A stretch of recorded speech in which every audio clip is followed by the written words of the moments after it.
Good morning and welcome to the session on sector capacity and stakeholder engagement.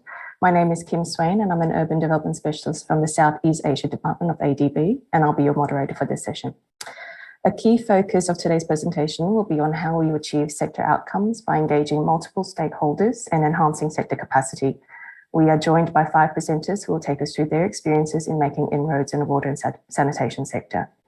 I'd like to introduce Ms. Livia Cruz da Costa from WaterAid Timor-Leste, Mr. Kabindra Pudasani, also from WaterAid Nepal, Mr. Abhiset Raut from E-Government Foundation, Dr. Matt Francis from Merck Water Solutions, and Ms. Mukta Malhotra from ADB. I'd also like to take this opportunity to acknowledge our young water professional, Anant Mitra, who will be reporting on this session. Anant is a research associate from the Swiss Federal Institution of Aquatic Science and Technology. A very warm welcome to all of you. Before we begin, some very brief housekeeping. We have roughly 10 minutes for each presentation, and once all presentations are complete, we will open the floor to some Q&A. To the audience, as the presentations are ongoing, please go ahead and type in your questions in the Q&A tab, which should be on the right-hand side of your screen. And if at any time the PowerPoint presentation appears too small on your screen, please click on the View button at the top right of your viewing screen and select Standard View. Okay, just to begin, I'd like to introduce Ms. Livia Cruz da Costa, who will discuss the drivers, benefits, and challenges of gender equality, partnerships to strengthen WASH systems. Livia is a Program Effectiveness and Advocacy Manager with a very long history of working with WaterAid. She has a strong background in working with partners and government representatives on community and stakeholder engagement. Over to you, Livia. Thank you. So thanks for this opportunity. I'm going to share with you all on a research that has been done with UTS and UNTL in Timor. So the title of research is Drive and Benefit and Challenge of Gender Equality Partnership to Strengthening WASH System in Timor-Leste. So what we want to explore, the effectiveness about gender equality partnership in our WASH work. Next slides, please. So just give you some background about the context in Timor-Leste. So significant progress in increasing water supply coverage. However, the sanitation progress has lagged behind. Key opportunity and space for strengthening the rights-based approach. The government in Timor-Leste is very committed to human rights, so they engage with the social audit for government service. So quite open environment for WASH actors to talk about gender equality with the governments. Thus, the willingness from the government to collaborate with TSO and community to move beyond ODF, open defecation free, to hygienic states of sanitation later. So that's just to give you a sense of WASH context in Timor-Leste. On the next slide, please, I will share with you what is research looking at. So what we want to explore was the effectiveness of WASH and gender civil society organizations partnering together in a WASH system. So we developed 2 research questions with UTS and UNTL. The first questions look to what are the drive, benefit of and challenge of engagement between WASH sector, TSO, and gender equality organizations. The second question is really about how can we do more to maximize and valuable of these partnerships. So the question is how can TSO partner more effectiveness towards gender equality and inclusion organization outcomes. Sorry. On the next slide, please. I will share with you the methodology that we use for the research. So we first literature review to explore more on our partnerships, coalition, and it was focused on feminist theory and history of civil society across Timor-Leste. I'm not going to present today of the literary review funding, but there is a great paper that's been developed on that. The second step of research was to do in-depth interview with 18 civil society organizations, half of WASH organizations, and another half with gender equality and inclusion organizations. Within the longitudinal interview, to explore and track the collaborations between 4 WASH and local rights organizations over 2.5 years. And the final methodology was joint analysis across WaterAid, local partner, and the university to do action research approach. So the research partners willing also to provide partnership tools that we can take and use in our work. Next slide, please. So moving into the finding in the next slide. So one of the things that the research look at the type of the collaborations. So in the interview with the civil society organizations, we asked them to nominate where on the spectrum do they see the partnership sitting. So what we can see here that 9 of TSO interviewed say their partnership sitting in a cooperative and a coordination in a sector. Across the longitudinal interview, which continuing over 2.5 years, 5 of those interviewers sitting themselves in coordinate and collaborative. So what we saw is when the ongoing partnerships, those collaborating become deeper and they move up the spectrum when they have longer period of time. So now look at the next slide with the next slide, please. Thanks. With the outlines what the drive collaboration work. So why do WAS and gender organization work together? And some of the findings we found were that both organizations want to address the community WAS service gap, so really meet with WAS need of the community.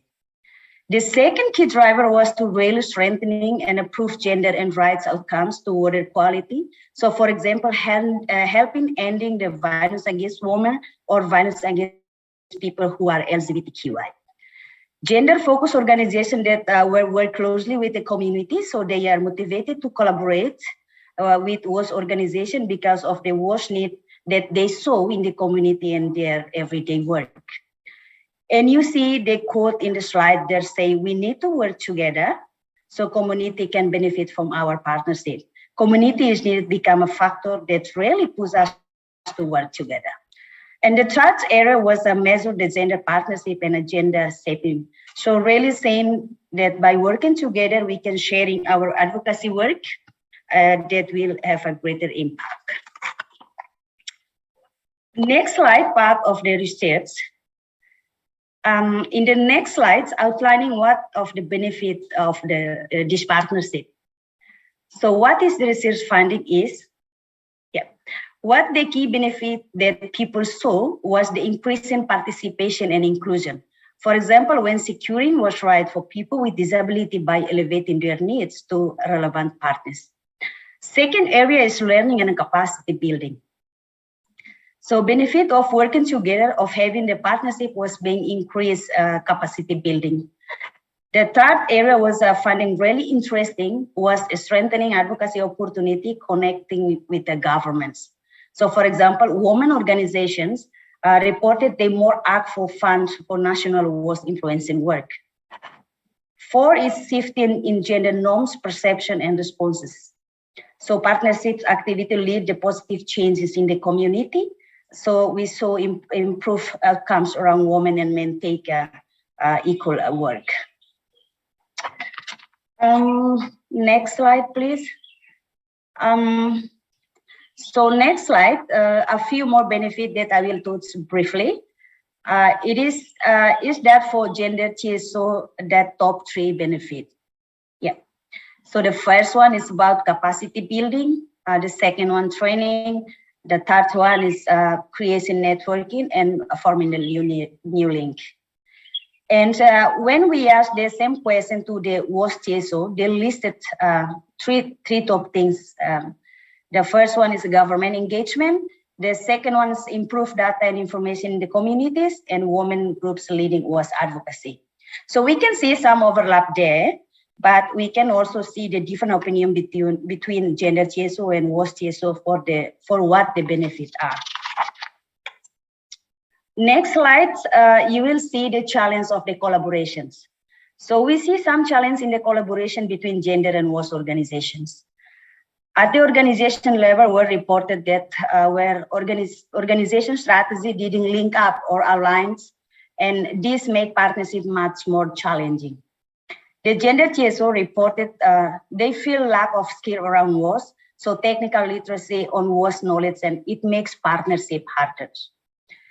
There are also misperception on who is responsibility for WAS. So local TSO saying the government is responsibilities and not TSO responsibility. for example, to provide services. And the other findings come with a power dynamic in relationship aspect. It was about where we partnering with beyond the expertise, and it's going to the fact of a different power between those partners. So it's need to be careful for the, particularly with the international organization partner with local right organizations. It was really support financial feasibility and the rule of the governments on ongoing. So those are the key funding that we found during the research. So the next slides, I will share with you the three area of recommendation that of the research lead to. The first ones really set the foundation and share the visions. What the research found that we need to identify of alignment in strategic priorities of the foundations for the establishing a partnership. So it's really about setting a clear commitment agreement in terms of reference with agreed tax and responsibility. The second recommendation it's around good partnership practice. And the last one is a recommendation building complementary with more opportunity to elevate community needs into the advocacy effort. That's the part of my final presentations. That's the report you can download with in the link, last link of my slide. And to leave you all with the thoughts that it is really important for WOS organization to be partnered with local gender rights groups. Thank you. Thank you, Livia. Our next presenter is Mr. Kabindra Purzani, who will present on the Beacon project, which has a very strong focus on partnerships. Kabindra has a wealth of experience in the WASH sector. He is a master trainer on water safety plans and has worked with government, World Bank, and the WHO in capacity building programs. He is currently with WaterAid as a senior manager. Over to you, Kabindra. Thank you. Thank you for giving me this opportunity to present about the Beacon project under the sector capacity and stakeholder engagement. Yeah, you rightly mentioned the Beacon project is the fully engaged from the federal government to the local government, working with the local NGOs and INGOs, how we work to perform the water and also the sanitation part. So yeah, I'm going to present about the Beacon, how we have been making a partnership for the local utilities, local governments to achieve the universal wash services in one of the municipality in Nepal. It's called the Lahan municipality. Next slide, please.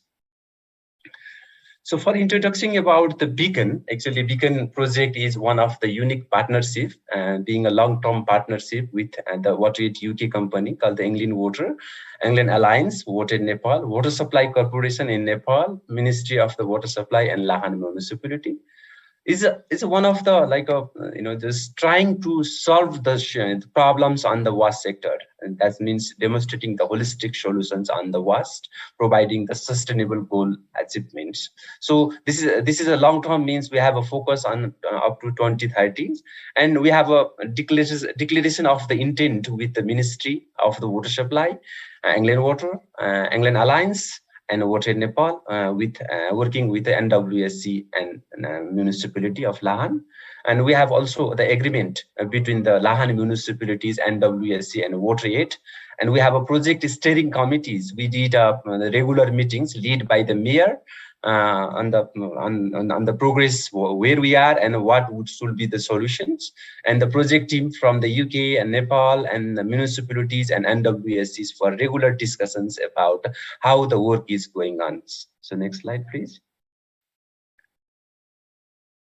So for just obtaining of the activities, we have also developed under the agreement with the municipalities, ministry and NWSC. We have a co-creation outcomes. Under the co-creation outcomes, we try to solve the issues on the water securities. Doing the studies, research, and then finding the way of solution. Similarly, we have a plans to provide the safe water, clean water for the community peoples, starting from the Lahan, and sanitation with the dignities, because the Tarai, most of the municipalities, they have very big challenges, even in community, even in schools, the problems on the sanitation part. So we provide the school community the sanitation activities. Similarly, the fecal sludge management is one of the major issues in that communities, in that municipality. So we also make one key outcomes for the sustainable fecal sludge management. And after doing on the work in the Lahan municipalities, because we have a partner with the ministry as well, we have a partner with the NWSC, which have 23 branches of like Lahan. So under the legacy that group part, we have been trying to work with the other stakeholder or other utilities led by the ministry and NWSC. So this co-creation's outcome is already approved by the ministry, NWSC, municipality, and Anglo Alliance and WaterAid. Next slide, please. So under the water security, I have just given us some examples because within 10 minutes. So we have already, giving our technology, taking ideas from the UK and from the NWSC side also for commissioning of the drilling technologies for providing the taking out the groundwaters for the sustainable approach. And we have also rehabilitated existing borehole and also decomposing the failure boreholes. So that's it make a protect for the contaminated of the water sources. And also increase the water supplies and also providing the hydrogeological support, because NWSC, they do not have the provisions for even hydrogeological, like a supervision. So from the project, we have been regularly providing the hydrogeological supports and also doing some many studies and research for addressing the water security issues. Next.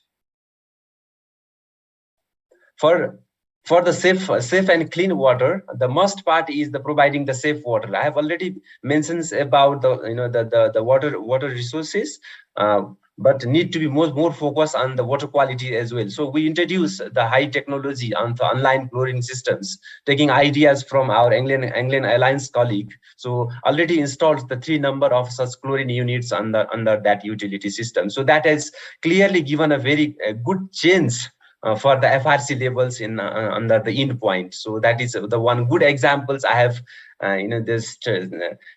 presented here, and already well recognized by the ministries for these systems to overall on the overall utilities has to be implement such technologies.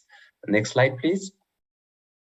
For the same thing, like before the project entered, there was no the hydraulic type of the mapping, modeling, the DMA approach. Now, from the project side, we have already introduced the district meter areas planning, support by our England water colleague and our teams. We have fully engaged, even the branch manager, every WaterAid colleague as well as the NWSC colleague are quite excited for the DMA planning, hydraulic mappings, which is already established there.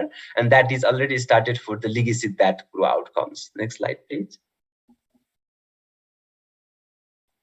So the example is actually I have already mentioned about the water utilities, water under the legacy that grow part, and for the sanitations I have already mentioned very good, the challenges for the maintaining of the sanitation. So we have a local partner, and then the local partner with our WaterAid office is also there. So we provide the under the sanitations with dignities to provide the toilet and hygiene in the community and schools. You can see the photo about the community awareness advocacy part is the most important parts for to make aware to enhance the capacities of the people. So already started to constructions of the toilet in the community as well as the school, and we have also promoted the activities working with the municipalities for the community-based toilets, public toilets, and also the school toilets for making their dignity. Okay, we need to provide such type of the toilets for the other areas as well under the legacy that group part taking lead by the municipalities. So we have been doing a lot of activities for the sanitations with the dignities as well. The next slide, please. Yeah, and then the thing is managing of the fecal slots, and some of the problems is still here, because you all know about, for the solid waste and for the sanitation, especially for the slots management part is very challenging for every municipalities in Asian countries. So in this fecal slots treatment plant also in Lahan, although we have already developed the DPR working with the municipalities, still, already the contractor is on board. Still problems on the land side area. So at the current now, the new elections after the March, when the new local government has just provided the land. So we are undergoing to construct with the municipalities to construct the fecal sludge treatment plants to address the issues of the sustainable ODF, because Nepal has already declared the ODF on 2019. Next slide, please.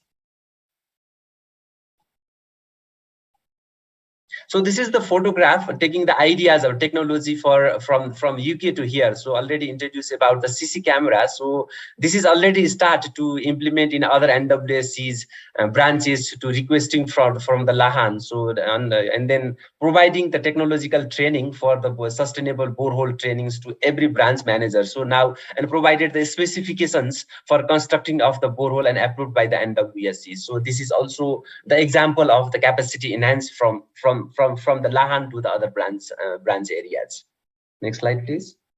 So the last slide is about the milestones. We started from 17 for just study about what is happening in the utilities, and we start a little bit mapping work on the 17-18, and 18-19 just started to just the ideas about the DMA, co-creation developments, and 1920s we start the work for the water utility expansions of the systems, provide the water for marginalized and Dalit communities, making extensions to provide the safe water to them. So in this the running year, we have already started to the sanitations with the dignity part, providing the training, and also just starting with the ministries, municipalities for provision of the safe water and sanitation's dignities. And we have a regular meeting with the board. We have a board member as the ministry, municipalities, Anglian Alliance, Water Aid.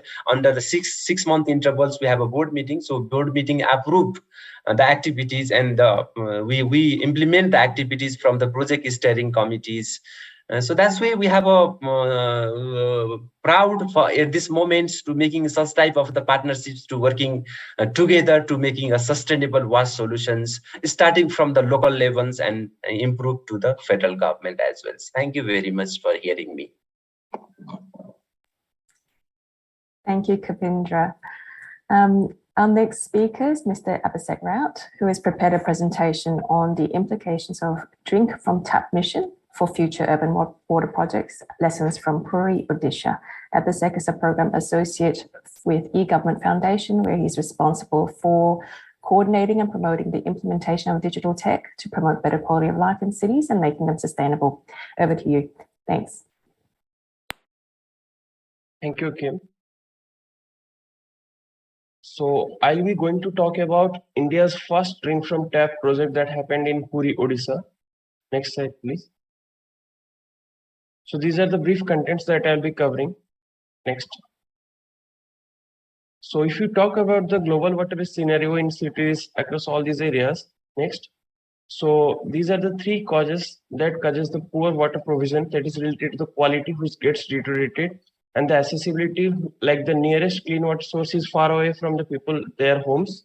And the third is the price factor. As we know that according to WHO, 50 liters per person per day is recommended for the water quality, but to avail that also the price factor is too high for certain people at certain countries. So these are the global water scenario. Next. So if you talk about Odisha's initiative in water sector, next. So in Puri, that is present in one of the states of India. So it is the first ever drink from tap project that was implemented. By this, what the state government did is that they achieved the sustainable development goals. Next. And the indicator is number 6.1.1, which says proportion of population using safely managed drinking water services. Next. So here is the pastel analysis of the entire project. So if you talk about the political factor, then at a single go, there was a compositive single administrative approval given to numerous projects, that is 555 projects was given single approval, which generally takes much more time. And subsequently 928 projects was given also approval, and there was numerous convergence of various plans, funds and deposits. And talking about the economic factor, that the project cost was 8960, the per capita cost, and the cost of drinking water per cubic meter was rupees 14, and the connection charges and the water tariff also has been categorized into different segments.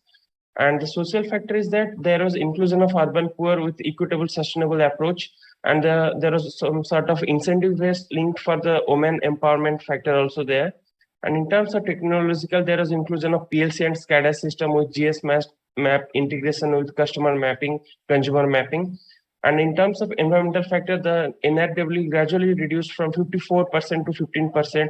And also at the water treatment plant, there is an operation of the sludge handling unit to handle the sludge that comes out from the water treatment facility. And also the source of the water, which was earlier the groundwater, now the surface water is being tapped for the migration towards the surface water source, we can say. And also the parallelly for having sustainable and resilient approach, the new intake well has been constructed over there to feed the recharge ponds over there.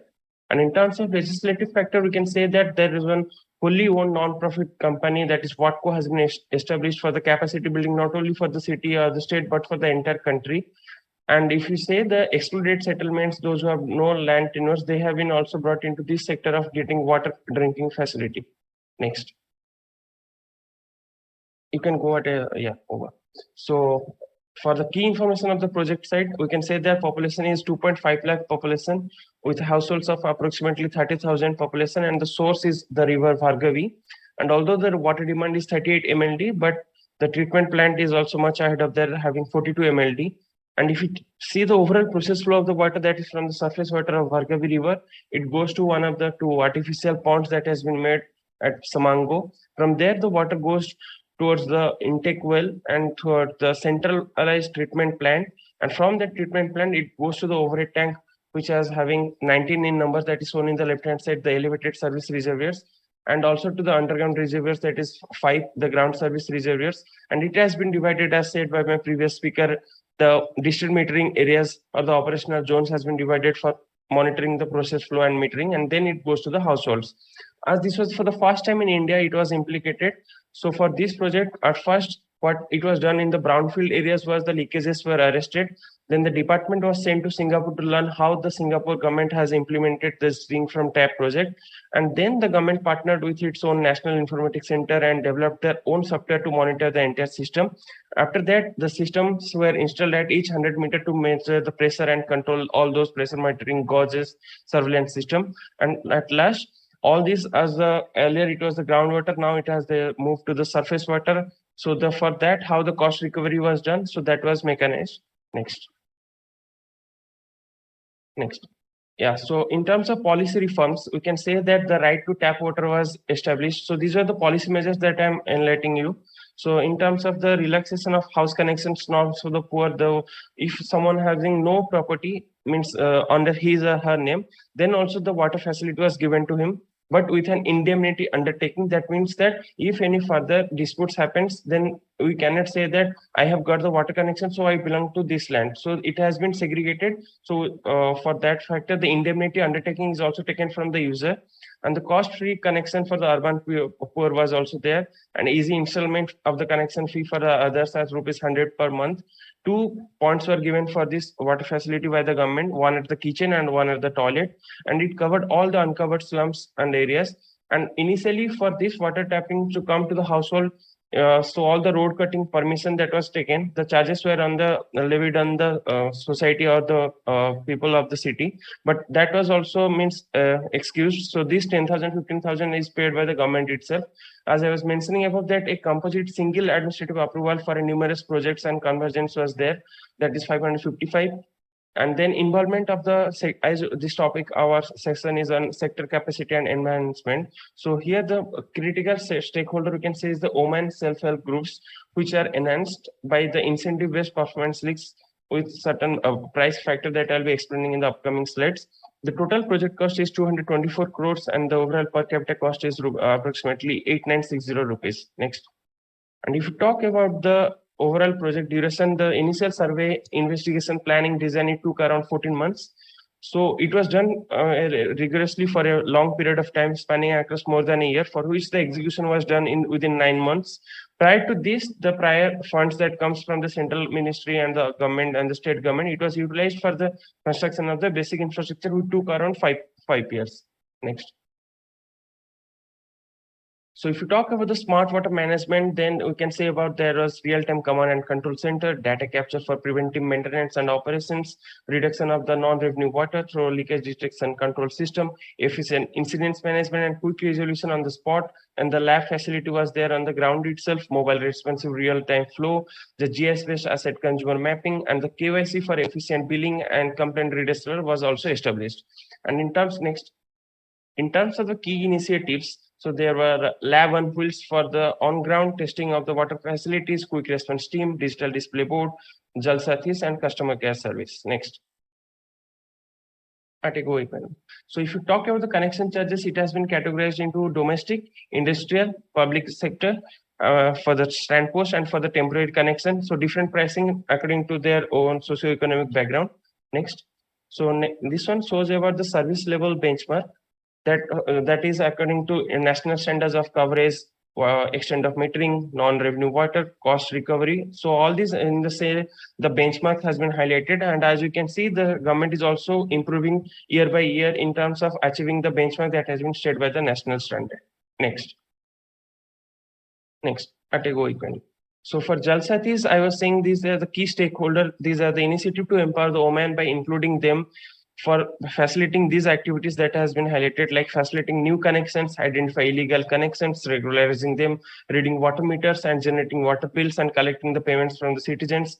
On-field testing will be also done by them, supporting consumer complaint redressal, sensitizing people on water conservation. So these are the tasks that is done by the women groups, and for that also they are getting certain incentives. That also. Next. So the incentives that ₹100 only for each new water supply connection, 5% for the monthly water user charges collected by them. And as compared to the previous month, for how much is collected, if there is certain increment, then 50% of the increase in user charges is also being paid to them. And ₹20 only for conducting a pair of water quality tests, namely S2S, RC test. That these are the incentives that these Jal Sathis or women self-help groups get from this project. Next. Yeah. So if you talk about further lessons we learned from this, then the household level coverage increased, continuity of the water supply had also increased, and there is automated pump and pressure control as a result. So there is no level of having roof level storage tanks in each and every houses for the new projects or the households or the community that is being developed. And there is no requirement of additional treatment and filtration system, as we are getting the 100% drink from tap facility at the house itself. No requirement for some part home, and the replacement of existing connection with compression fittings with saddles and household meters, mechanical meters. NRW reduced from 54% to 15% with a sustainable and resilient approach. Metering and volumetric billing helps in cost recovery percent, which is actually gradually developing. And the real-time water quality monitoring with large-scale IoT deployment across all the city for the on-ground deployment of operation and maintenance with timely redressal of the grievances. The issue detection time also reduced, on the spot automatic testing and chemical dosing. And community participation, we are saying about Jal Sathis. So they are now earning ₹10,000 to 12,000 per month as part of the incentives of this program. Next. So recently for this project, so in the Global Water Awards, the Honorable Sri G. Mathibhatanan, the Principal Secretary of Housing and Urban Development Department and the Chairperson of the WATCO, which is responsible for capacity building, was awarded the distinction of Global Water Leader Award 2022 at the Global Water Summit that was held in the month of May in Madrid and Spain. So WATCO, that was saying his role it is playing, has made these dynamic achievements within a span of 6 years. Thank you very much. Next. Thank you very much. Thank you, Abhishek. Next on for our presenters is Dr. Matt Francis, presenting his topic on improving desalination outcomes in the Pacific. Matt is a director of water chemistry with Merck Water Solutions. He has a background in designing water treatment solutions for water, mining, energy, and food sectors. And he's an active promoter of public understanding of water treatment through public education and stakeholder engagement. He has been awarded a fellowship in the Higher Education Academy for his work developing online learning events. Over to you, Matt.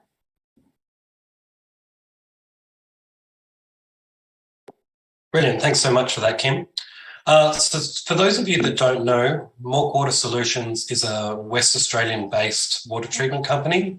We design and construct a wide range of different water treatment technologies at a range of different scales. One of those systems we do supply is a community-scale seawater desalination unit. So this is what I'm going to be focusing on today, and particularly how we can make seawater desalination at the community level a success in the Pacific with a real focus on remote communities. Okay, if we can have the next slide, please. So a lot of the communities we deal with, and indeed a lot of the Pacific, has traditionally relied on a combination of rainwater harvesting and wells which are sourced from a freshwater lens. Unfortunately, due to climate change, we're finding that rainfall patterns are shifting, which means that rainwater harvesting is not as reliable as it always has been. And freshwater lenses are often being inundated with saline water from the ocean, which means that these communities no longer have water security. Another thing we're seeing with climate change is more severe tropical cyclones sweeping through the region. This means that centralised water infrastructure is often the first casualty of these situations. We see this a lot. So we feel for a lot of these communities, particularly the remote communities, the most appropriate water treatment solution is going to be a decentralised seawater desalination unit. Next slide, please. So seawater desalination is an extremely mature technology. Seawater desalination plants have been around for at least 50 years. Most major cities in Australia have a seawater desalination plant which backs up our water supply. We're a very dry country. We need to have a backup for our main water supplies. Desalination in the Greater Pacific has not been as successful. So after a series of droughts in the 80s and 90s, places like the Marshall Islands and Kiribati had seawater desalination units installed. Oftentimes, these systems would only work for a few days up to a week. And even nowadays, we're seeing that in remote places and even in some major Pacific Island countries, seawater desalination still fails very quickly because a few things are not considered. Okay, next slide, please. So why does desalination fail in the Pacific? So we feel it's because of three main reasons.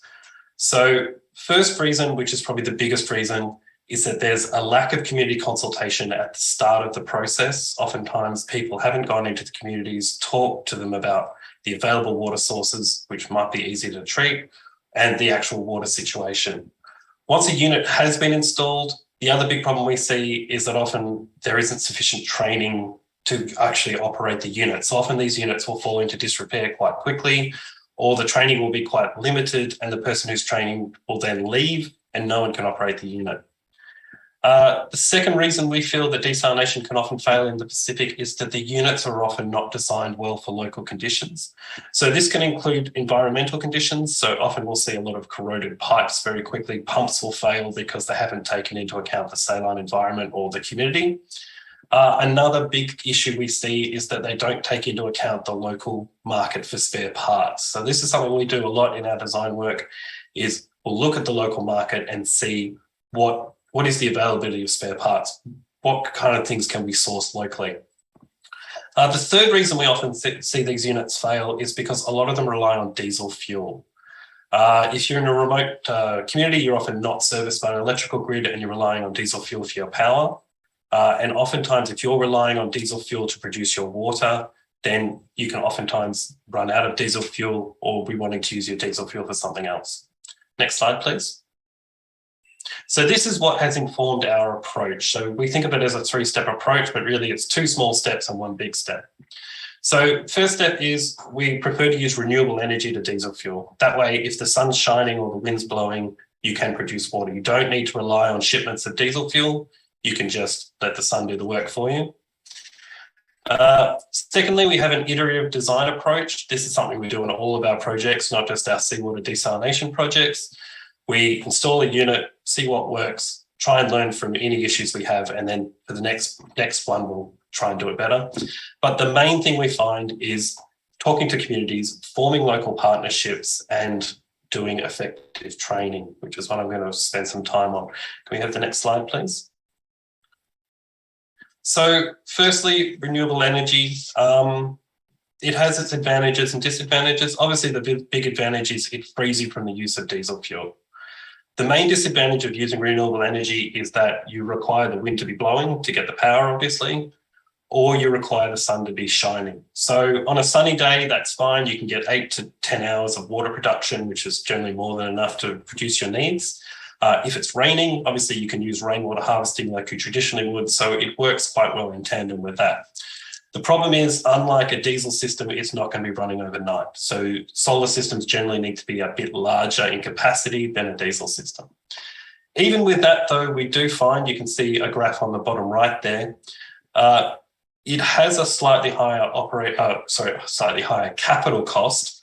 But over time, because you're not paying for diesel fuel, and diesel fuel is often quite expensive if you're having to ship it in, you find that the operating cost over time is much less, and you actually repay the capital cost within 2 to 4 years.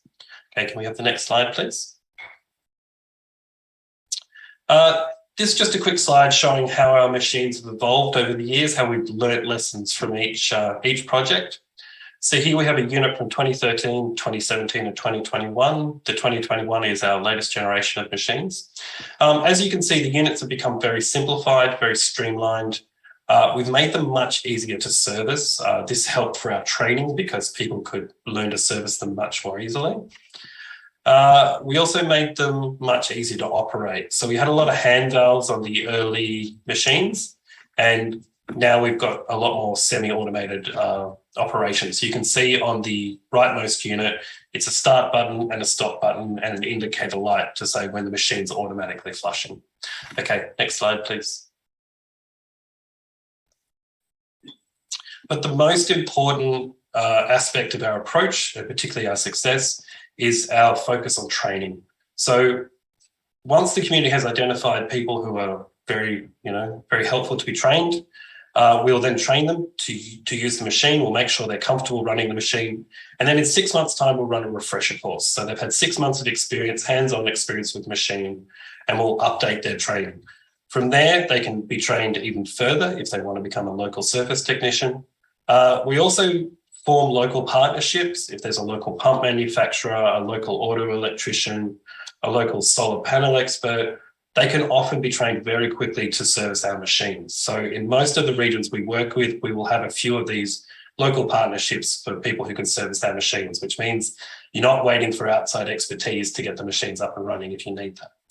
Something else we've gotten into recently is training centres, which I'll get into in one of the case studies. So next slide, please. I just want to finish with 2 quick case studies. I realise I'm running out of time. I've gotten carried away as always. Firstly, European Island in Vanuatu. This shows essentially a classic example of one of our seawater desalination systems.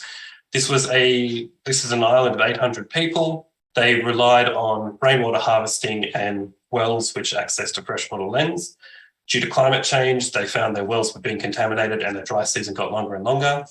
We installed a solar-powered seawater desalination system. We defrayed the cost across a public-private partnership, and we trained a range of daily operators. Those daily operators are still operating the machine, and it's been running for 4 years now and shows no sign of stopping. Next slide, please. This is what I was talking about. We are partnering with vocational training centres to build local capacity in the region. So this is an approach that worked very well in East Africa. So essentially, we find the local vocational training institute, we install a seawater desalination unit there, and we train local plumbers and electricians to use the unit. So we've chosen Kiribati particularly because we have multiple seawater desalination units there, so it's a really good test case for us in the Pacific to train up this local capacity. Okay, next slide, please. So I just want to leave you with the key takeaways that a lot of people are slightly alarmed by the idea of seawater desalination in remote communities, but these projects can be a big success if you remember to have appropriate community consultation and training, if you do have that iterative design approach and are willing to keep updating your machines, and if you consider using renewable energy instead of diesel fuel. All of my contact details are there if you'd like to get in touch with us to find out more. Thanks very much. Thanks, Matt. To round off our presentation, we now have Ms. Mukta Malhotra, who will present on the first PPP water and wastewater project in Uzbekistan. Mukta is a PPP specialist from ADB. She has been involved in a road, renewable energy and social sectors, including water and education, primarily across South Asia and Central West Asia, providing advice to public and private sector clients on project finance transactions, as well as mergers and acquisitions. Mukta, over to you.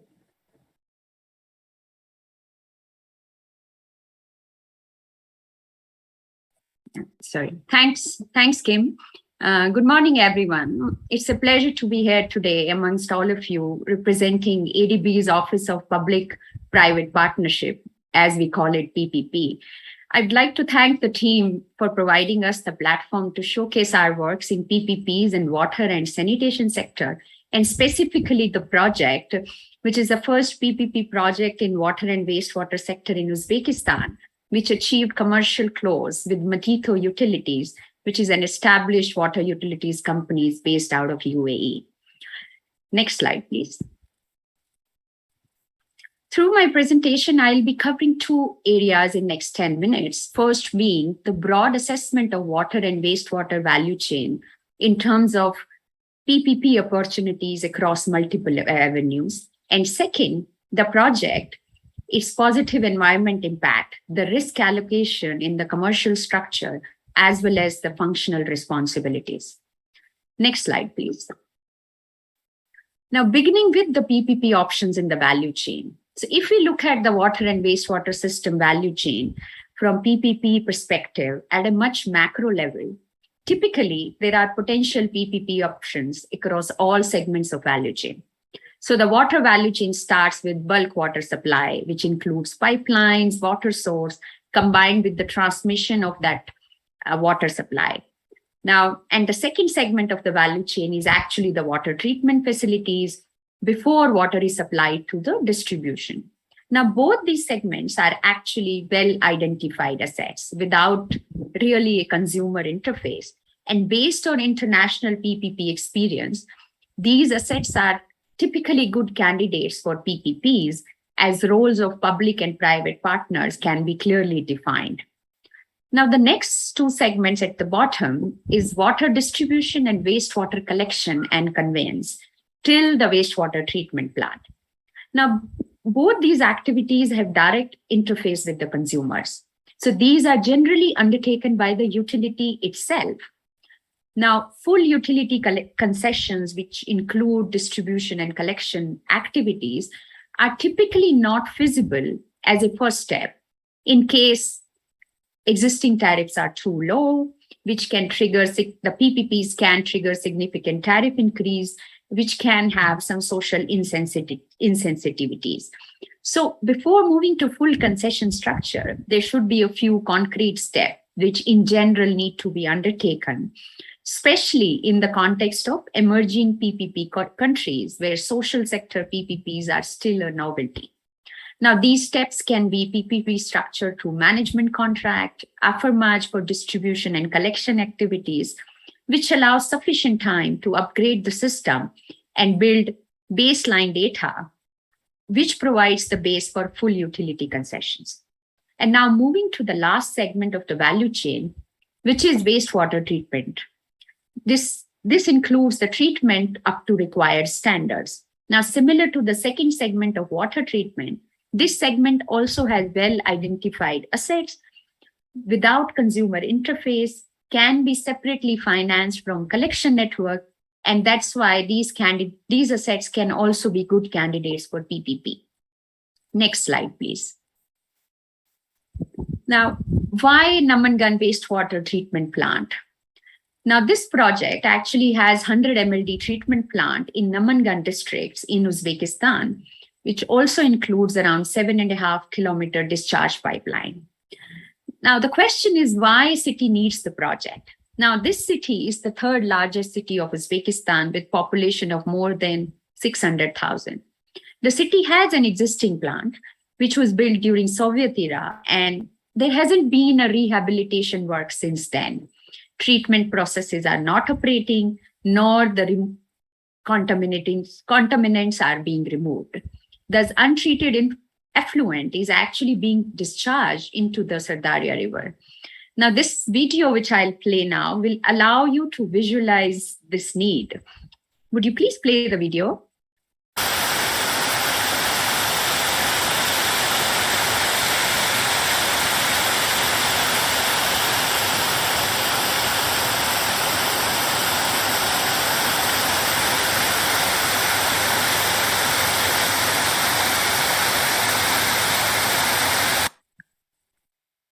So now, as you see, it's the black discharge, which is actually the untreated effluent. And you may have also noticed someone fishing in the same river. So imagine the immediate health impact of this ongoing environment damage. So the city needs this new treatment plant immediately. The project will bring positive impact to the environment and climate through improved wastewater treatment, resulting into mitigation of water pollution into the river and significant reduction of greenhouse emission through state-of-the-art technology for the new plant. Next slide, please. Now, let me talk about that what we are doing for wastewater, which is not being collected today through the centralized network. To provide a context, the service area of the project includes not only the city, but all Namangarh districts and 5 adjoining districts, in aggregate a population of 1.8 million people. As of now, only 10% of this catchment area is connected to centralized network. So there lies another source of environment damage, which is discharge of untreated wastewater through septic tanks, etc. So in the PPP agreement, we have included an enabling framework of expansion of the wastewater treatment capacity to both, which basically provides a platform to both public partner and the private company to discuss the commercial terms later when the network is ready without really carrying out the procurement process all over again. Next slide, please. The risk allocation to the party who is best able to manage that risk. This is actually the key principle of the success of PPPs. So in the next 2 slides, I'll be actually discussing the risk allocation between the private company and the government counterpart in the commercial structure, as well as functional responsibilities. So under the typical DBFOM structure, which we call, the private company would be responsible for designing, building, financing, operations, and maintenance of the plant. Private company would also take complete construction risk, including management of time overrun, cost overrun. The concession period is proposed to be around 25 years, which includes 2 years of construction period. An important question is, who is the public partner or who is the government stakeholder who is signing the PPP agreement? So in this case, it's actually the Republic of Uzbekistan itself, which is represented by the Central Ministry, Ministry of Housing and Communal Services. So all the obligations actually have the backing of Republic of Uzbekistan through the PPP agreement itself. Now, Ministry of Housing will make availability payments during operations period. Now, availability payments have capacity charge, which will have recovery of capital expenditure. And these availability payments need to be paid in the local currency. So the private partner needs to be paid for the dollar Uzbek som movement. And so that's the indexation mechanism which is built. And the second component is the volume payments, which will cover variable operating expenses, and that is being linked to Uzbekistan inflation. So you can see that private partner is not bearing any tariff collection risk, and public partner is mitigating the inflation and forex risk, which are under public partner's control. Next slide, please. Now, in terms of functional obligation, public partner would be responsible for delivery of requisite quantity and quality of the wastewater to the plant, as indicated on the left side of the diagram, while private partner would then be responsible for treating the effluent up to the effluent standard, as indicated in the middle block. Post-treatment, the responsibility of effluent discharge to the river would also be the responsibility of the private partner, with public partner being responsible for providing sufficient space for disposal of the treated sludge. So the measurement of influent parameters would be done at the entry gate of the plant, as shown as N1 in the diagram, and then at N3 at the discharge point. So as it can be seen that there is no direct interface of private partner with user for collection of tariffs, thus it helps in management of social sensitivities around first PPP project in a consumer-centric sector. And secondly, the ministry keeps its control over the tariff structure for the consumers and may revise tariff as it deems fit in the future.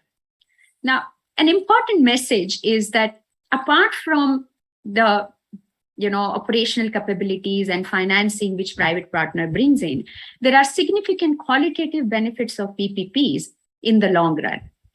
And most important being that it sets the path for the reforms in the sector. So I'll stop here. Thank you so much and happy to take any questions later. Next slide.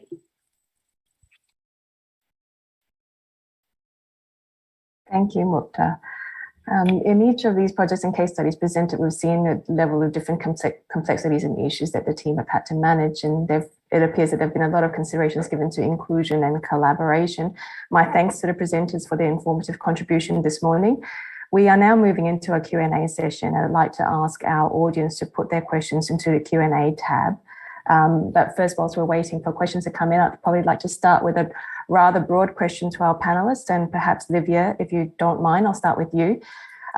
What particular consultations and engagement strategies did you employ to gain interest from the community to openly participate and form partnerships in your programs?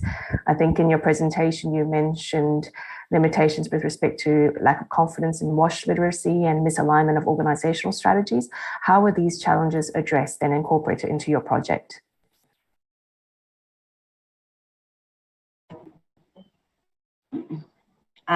Thanks, Kim, for the very interesting questions. Yeah, that's the challenge that we face when we did the research that most of the women organizations that they are not focused on the WASH. They feel like a lack of confidence about the knowledge on the WASH. What we are trying to address this issue.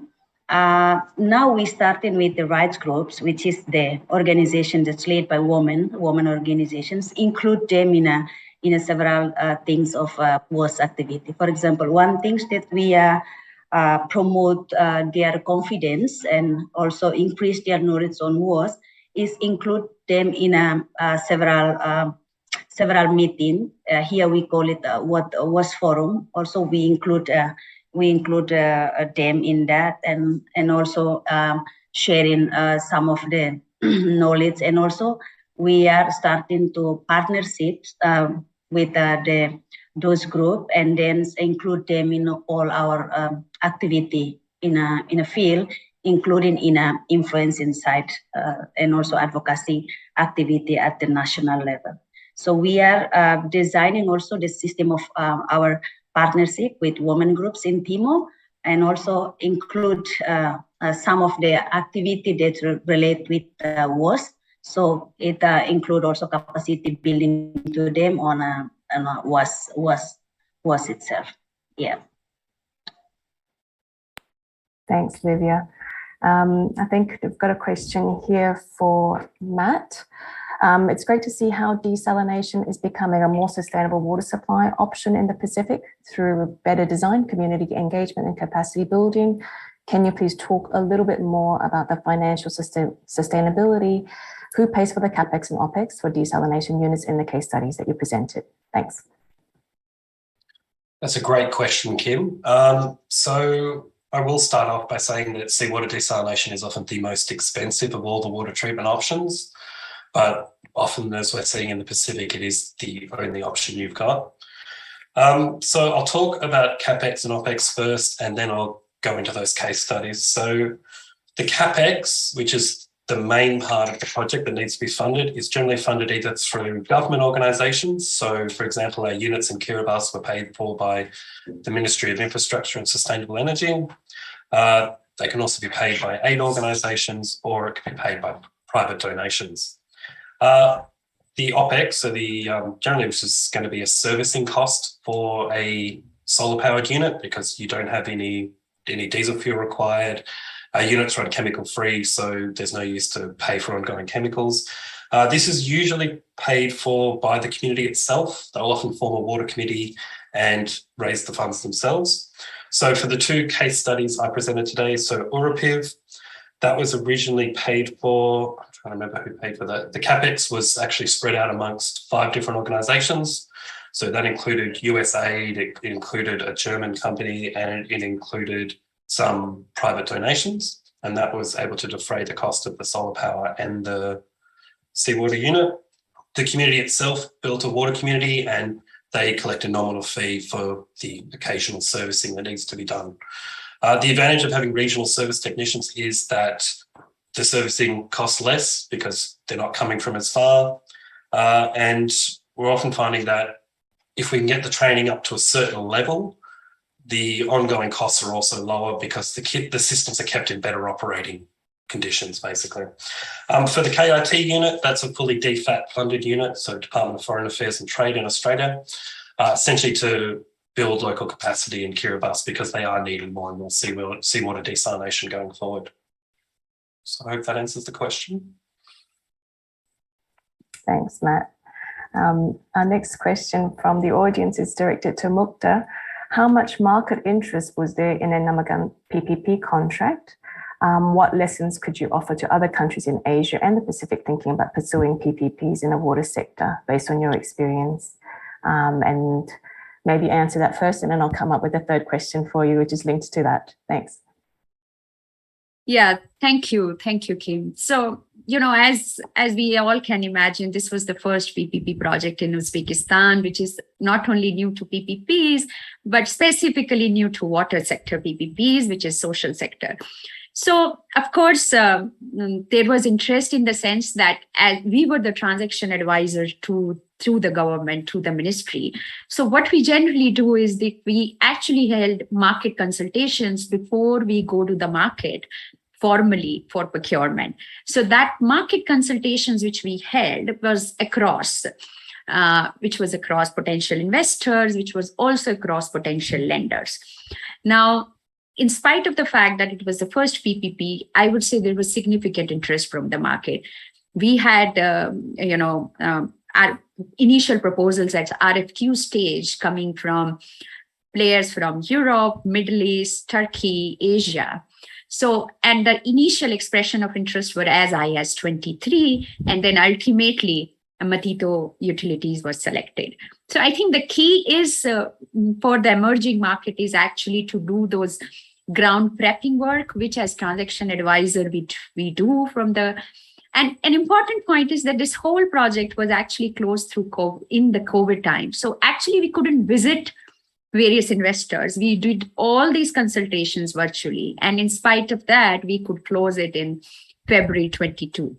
So I think key is the bankable structure, the risk allocation, which helped us to get interest from the market. You want me to move to the next one, or you want to have the second coming? There's a follow-on question, which is basically what are the key sector reforms that needs to be implemented before considering a PPP in the water sector?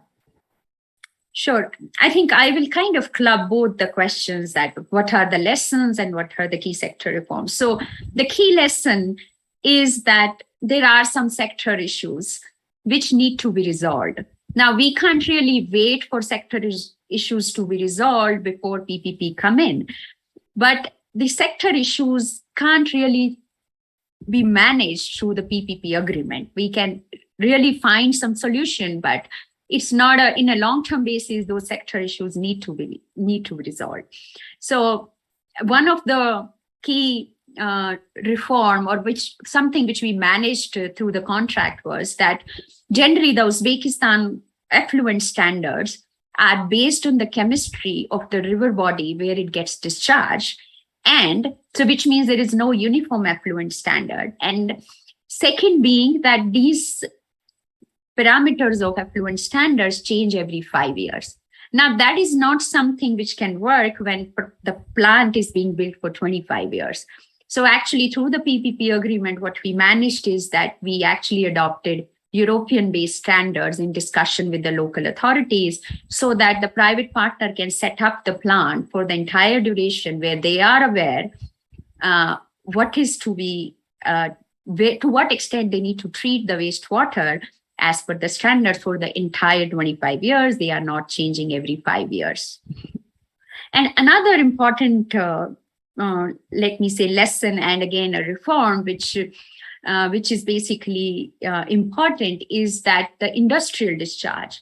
Now, the industrial discharge needs to be pre-treated because it can't be treated directly through municipal network without any pre-treatment. Now, the country has these discharge rules and the industries need to follow and comply with.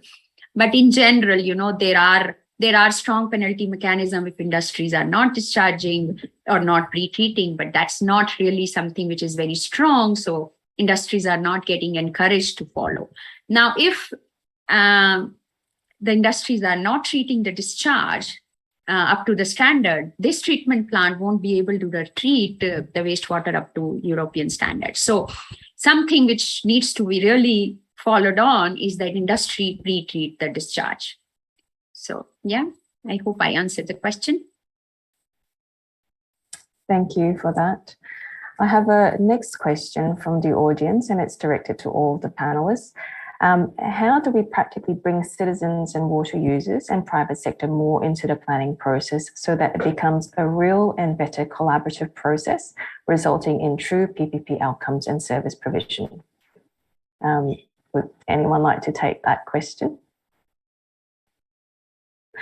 Kavindra. Thank you, Kim. Yeah, this is starting is a very nice and interesting question. As Mukta has already mentioned, for the water case, is still in the especially in Asian country, in Nepal, we don't have that a private partner. Just the Kathmandu Upateka Khane Pani Limited is the public utilities. They have been trying to provide the water, but still you may notice the Kathmandu had very problems for getting the water, enough water. Similarly, in the Nepal Water Supply Corporations, they have been providing the water for 23 cities. But still, the performance is not that much of good. Just providing the water for 2 hours, 3 hours, or not more than 1 week for one times. So these are challenging for the private sectors to work in the water. So most of the cities, providing the bottled water or some things for making their business. But in case of as I notice in the wastewater. Although just many organizations like the ADB, World Bank has been trying to support for the governments to promote of the PPP approach.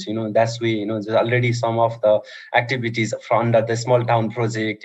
For promoting of the making the capacity enhanced for the community peoples to take actions of the fecal sludge management. Already starting that type of the activities in Nepal, many of the cities. Similarly, the water users committees manage systems like a private, because I can say it is mandated or operated by the community people themselves. So it is self confidence levels for managing the systems. So that can be just we can if that after the new constitutions and then developing of the power from the local government, it may be one of the good examples for making a sustainable things, for taking the lead by the local governments. If the federal government has regularly provided the support and given the full authorities for the local governments, that will be the good.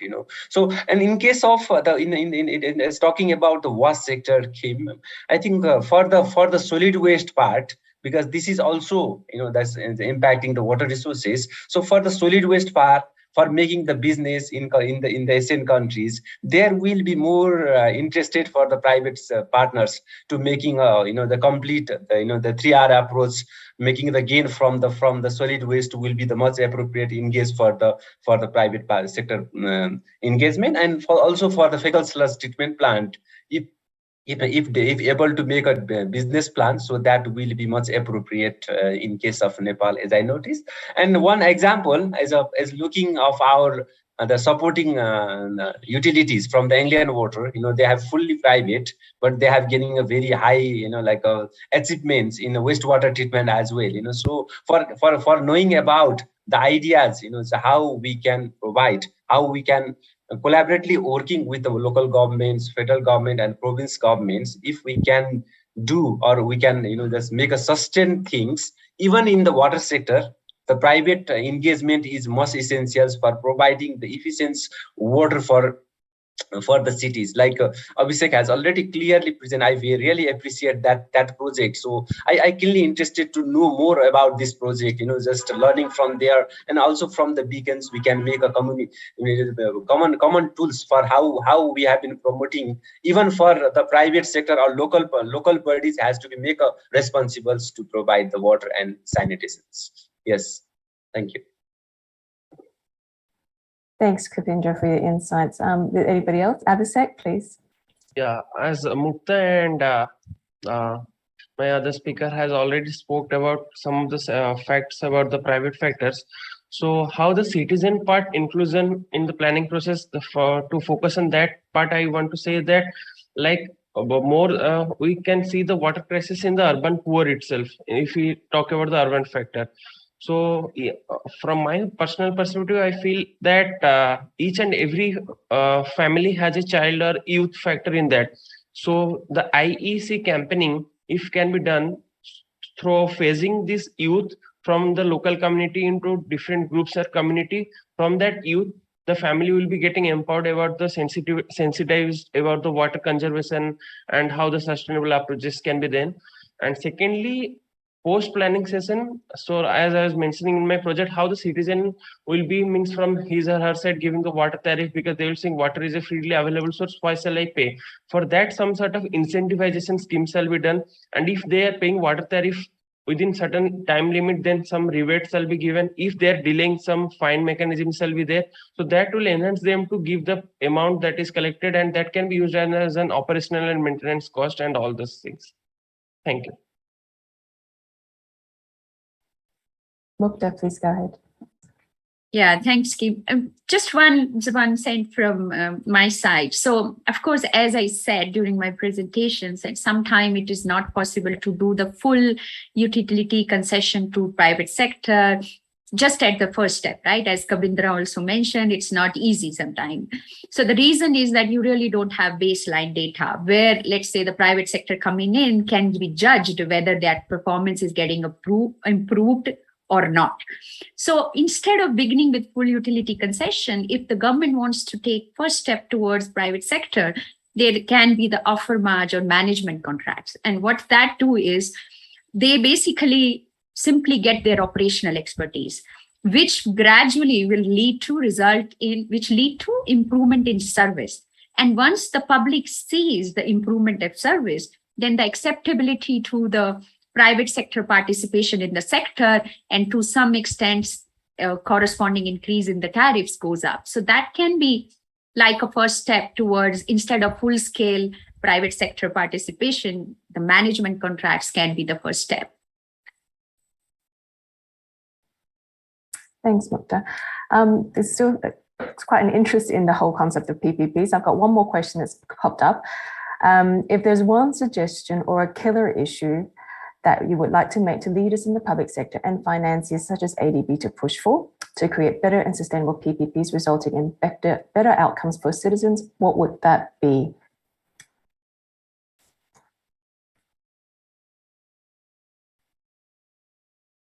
Looks like a toughie. May I first? Go for it. Go for it, Kavindra, and then Mukta, over to you.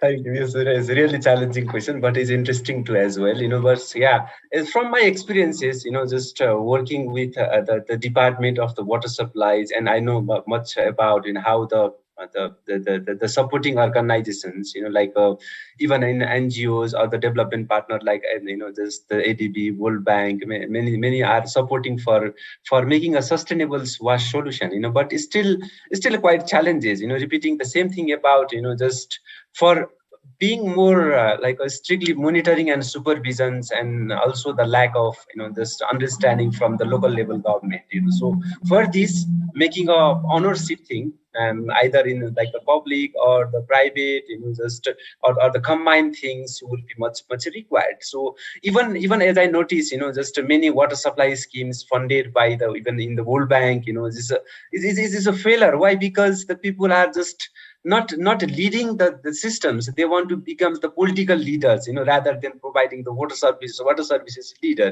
So for making that type of the responsibilities, definitely there need a clear business plan.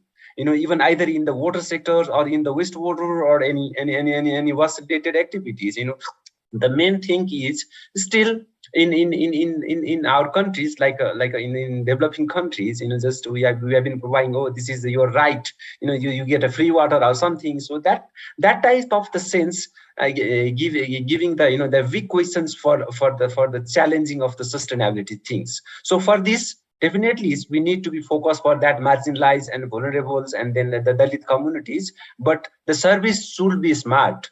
That's why as I have been looking very closely with the Nepal Water Supply Corporations and systems, still there is not that type of the smart technologies to adaptations, and also, taking the new ideas for making a sustainable solutions on the wash. So for this, definitely starting from the local level leaders to clearly understand about what their roles and responsibilities to provide the safe wash facilities in their communities. So these are the key essentials thing to development of the leader thing. So for this, definitely we, especially the supporting organizations, has to be more focused on the capacity enhance and development of the water leader. Clearly understand about the water leaders rather than the political things. So that's make a sustainable way of solutions for making the sustainable wash solutions in every communities. Thank you. Yeah, if I can come in here, so maybe a couple of learnings from my side in this. So one is that the visibility of improvement of service, that is something which needs to be visible, right, to the public. And if the government is planning to improve the service, making water available 24 hours as against, let's say, 2 hours or 4 hours, the tariff or the charges which users need to pay needs to go up somewhere down the line. It doesn't mean that it needs to go up, but somewhere the better service needs to be paid. Now, that is one challenge which comes in when there is large public social resource. And as someone definitely mentioned, I think that water is generally perceived to be a free charge, and specifically wastewater. Nobody, generally normal public won't really realize that it requires a treatment plant. It can affect you in many other significant ways which are not visible to you. So especially what wastewater tariff is not something which is, which will become acceptable. So I think one important point is that take baby steps towards PPPs or private sector, show the higher service quality to the public, and then acceptance of the public for the higher tariff because there is visible improvement in service will become acceptable.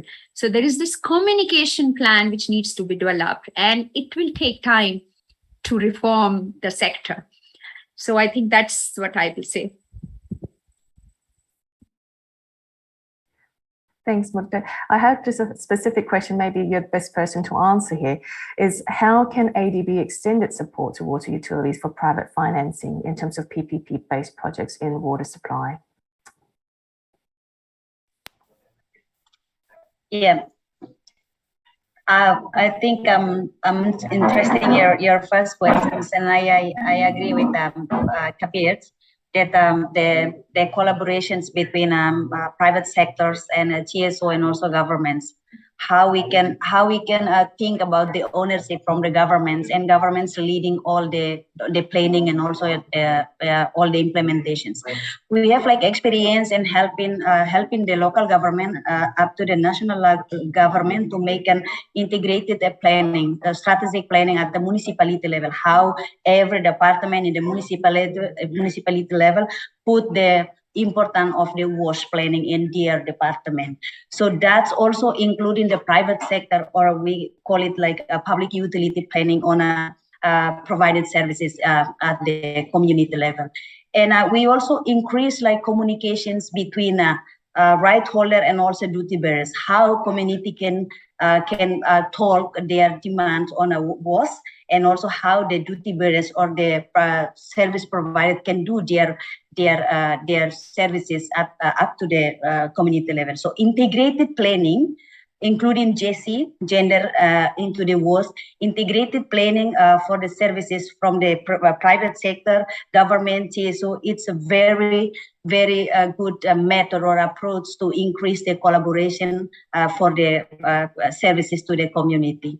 So that's the experience that we have to build the ownership of the government and let government to leading all the implementation plan. We helping to develop their WOS planning at the municipality and let them to leading all the implementation of the planning. So we just like behind of the action that we support them to lead and to initiative for all the implementation of WOS in a municipality level.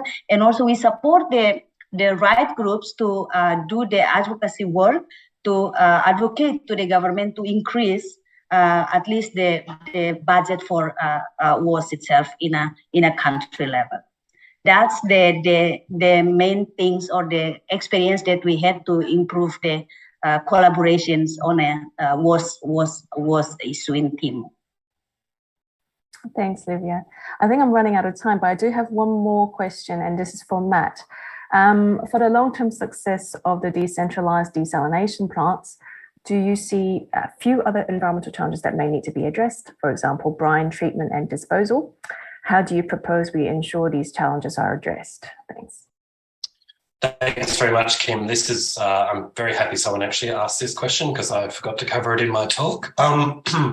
Environmental issues with desal are quite common if the unit isn't designed properly.